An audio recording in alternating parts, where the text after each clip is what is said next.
So one of the things I also appreciate about you, and I wanted to talk to you about today, was your work-life balance. Because, you know, again, I've seen so many folks in this industry, and I've used the expression "ride the wave." So when you're riding the wave, you know, you're like, I can't stop, won't stop, got to get that business, because you know you've got some lean times as well. Right.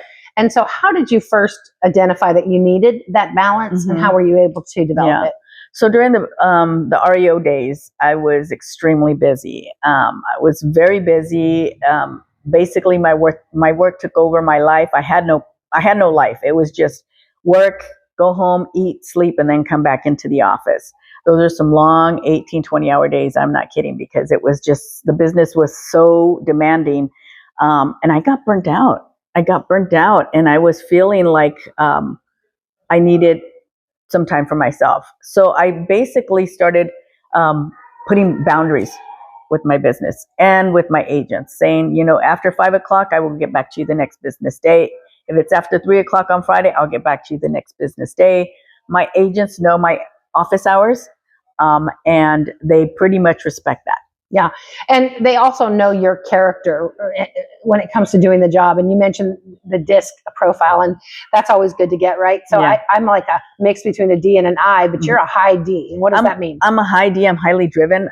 That's pretty much, I don't have all of my other, it's like very low on the totem pole. I'm just high D off the charts. So I'm very driven, and I get things done. You know, I mean, I try to keep at least 15 emails in my inbox at all times.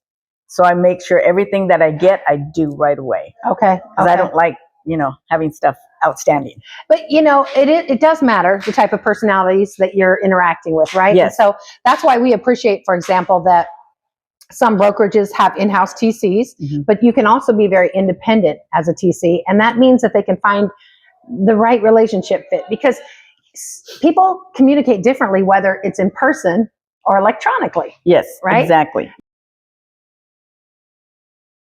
Have you ever bumped heads with someone and thought, maybe that's just not the right fit for me?